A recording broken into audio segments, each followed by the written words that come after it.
आप सबों को जय मसीह की प्रियो। सुबह की प्रार्थना में आप हर एक का स्वागत है। मैं आशा रखता हूं इन दिनों में आप वचन सीख रहे हैं।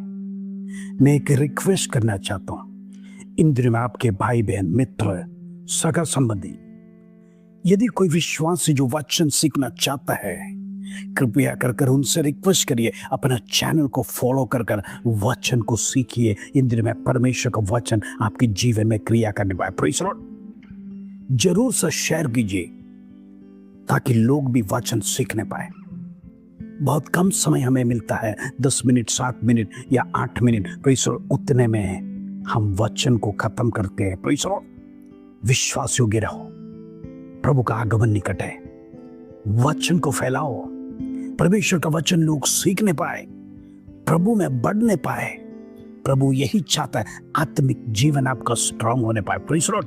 आइए आज को सुंदर वचन जो प्रभु हमारे जीवन में देता है उसको पढ़कर हम प्रार्थना में जाएंगे। रोमियो की पत्री 12 अध्याय उसका 11 और 12 कलम। Praise the Lord. Romans chapter 12 verse 11 and 12। प्रभु का वचन ये सिखाता है, प्रयत्न करने में आलसी ना हो। Praise the Lord. कहने का मतलब आज अनेक आलसी लोग हम देखते हैं। और आगे लिखा, आत्मिक उन्माद में भरे रहो।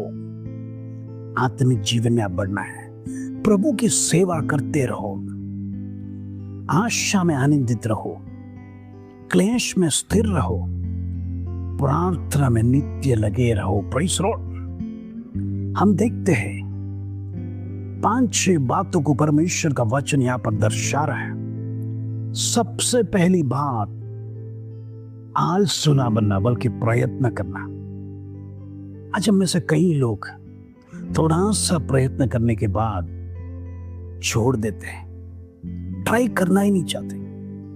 रिज्यूम्स लेके 2-3 जगह पर हमें ठोकर मिल गया तो हम छोड़ देते हैं। Praise the Lord. ये नहीं समझते परमेश्वर हमारे लिए उत्तम रखा है, बल्कि हम निराश नहीं होना, लेकिन परमेश्वर का संधि में प्रार्थना करते रहो, प्रार्थना करते रहो। वचन सिखाते जब तक तुम प्राप्त नहीं करे प्रार्थना में लगते रहो। लेकिन आज हम क्या करते, निराश हो जाते, प्रार्थना छोड़ देते। प्रभु ने मुझे जॉब नहीं दिया इसलिए मैं अभी प्रार्थना नहीं करूंगा, मेरी इच्छा यही था। लेकिन प्रियो, क्या आपने प्रभु की इच्छा जाना?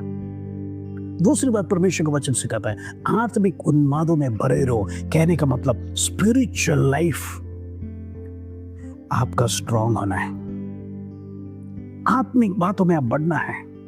इस संसार की अभिलाषा में आप डूबना नहीं, संगति में जाना है। जहां कहीं भी मीटिंग से, प्रेयर मीटिंग से अटेंड करो, वो आपका आत्मिक जीवन को बढ़ाएगा। अंदर से परमेश्वर आपको स्ट्रांग करेगा। जिस प्रकार एक मोबाइल का बैटरी जब खत्म होता है उसे चार्जर की जरूरत होता है चार्ज करने के लिए। यदि वो चार्ज नहीं रहेगा वो मोबाइल किसी काम का नहीं। चाहे आपके पास 1.5 लाख का आईफोन हो या 50,000 का ओप्पो हो या 25,000 का सैमसंग हो, सब फेल है। उसके अंदर कितना महंगा कैमरा भी क्यों ना लगाओ, आपका दिल नहीं लगेगा उपयोग करने के लिए, क्योंकि उसके अंदर बैटरी नहीं है। प्रियो, बैटरी होगा तो ही सब कुछ चलेगा। कैमरा चलेगा, यूट्यूब चलेगा, नेट चलेगा, सब कुछ चलेगा। लेकिन एक चीज की कमी हो तो सब कुछ बंद हो जाएगा, वो ये बैटरी।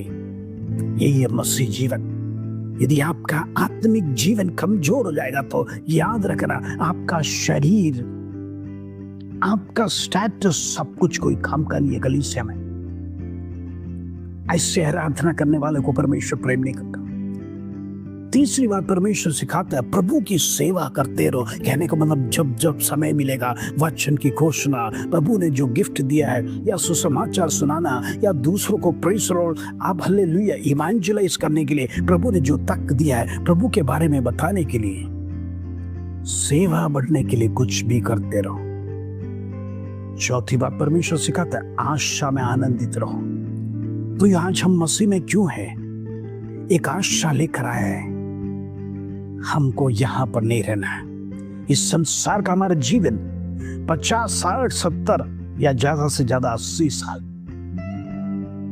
पर उतना तक भी लोग जाना नहीं चाहते क्योंकि शरीर कमजोर हो जाते हैं। आज हम देखते हैं आजकल के बच्चे अपने माँ बाप को इज्जत नहीं देते, उनका केयर नहीं करते। पर उम्र होने के समय पर या तो ओल्ड एज होम में रख देते या फिर छोड़ देते। यही मन में सोचते हैं कि जल्दी से जल्दी मेरा माता या पिता पर मर जाएगा तब भी मुझे छुटकारा मिलेगा। यही आज का पीढ़ी। लेकिन हमारी आशा है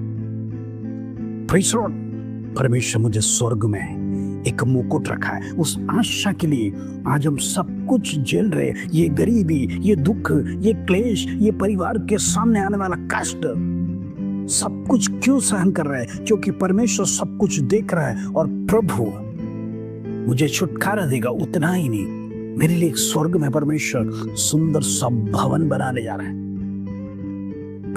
इसलिए वचन कहता है आशा में आनंदित रहो। यदि आपके जीवन में आशा नहीं है तो आप कभी आनंद नहीं मना सकते।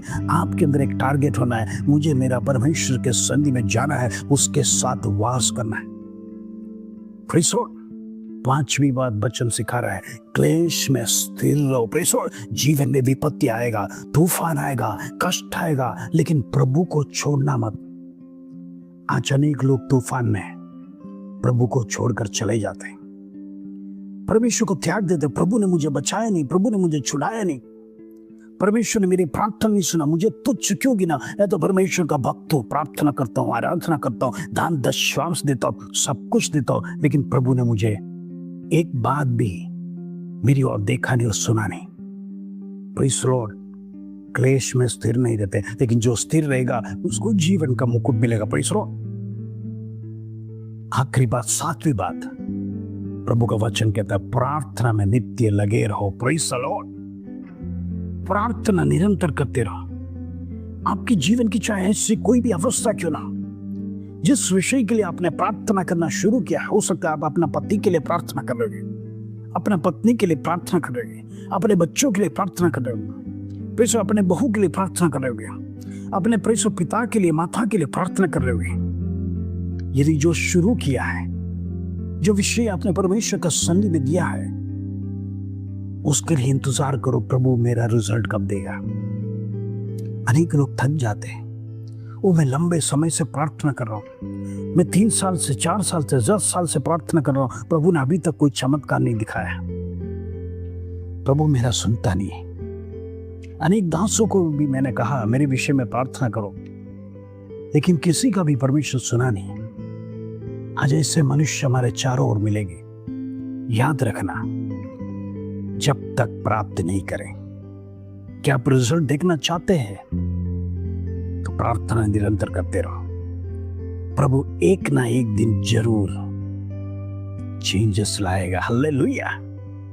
प्रभु चेंज लाएगा।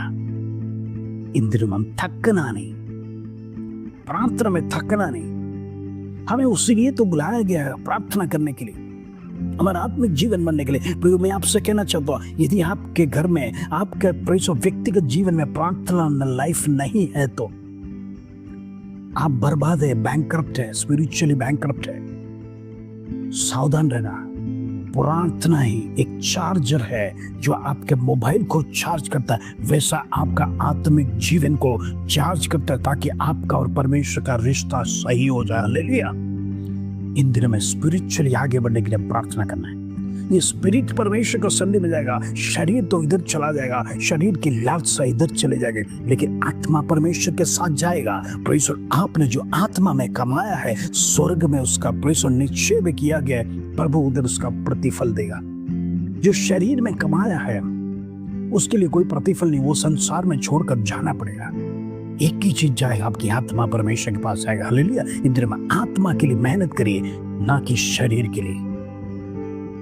मैं विश्वास करता हूं वचन इन दिनों में आप सीख रहे हैं। प्रभु का वचन खुलासा के साथ मैं पेश करता हूं। प्रभु जरूर आपके जीवन में एक बदलाव लाएगा। आइए हम प्रार्थना करेंगे। पिता परमेश्वर, धन्यवाद, सुंदर दिन तूने हमारे जीवन में दिया, बड़ा सुंदर वचन तूने हमारे जीवन में सिखाया, हमें कैसा बनना है। इन दिनों में प्रभु हम चाहते हैं आत्मिक जीवन हर एक का बढ़े, आत्मिक जीवन प्रैसों उन्नति प्राप्त करे। इन दिनों में एक ठंडापन नहीं, लवोदिका का कलीसिया में एक समान, ना तो ठंडा ना गर्म, इस प्रकार का स्वभाव किसी के अंदर ना होने पाए। प्रभु मैं प्रार्थना करता हूँ हर एक का जीवन एक बदला हुआ जीवन, एक मन फिराया जीवन, एक चेंज उनके जीवन में लाने के लिए प्रार्थना करते होने दे उसके धन्यवाद। आदर महिमा जलाल तुझे देते हो। छोटी सी प्रार्थना प्रभु यीशु मसीह के नाम से मांगते हैं, सुनो और ग्रहण कर पिता, आमीन आमीन। इंद्रिय में आत्मिक जीवन हर एक का बढ़ने पाया, इंद्रिय में हर प्रकार की कष्ट परमेश्वर आपका दूर करेगा।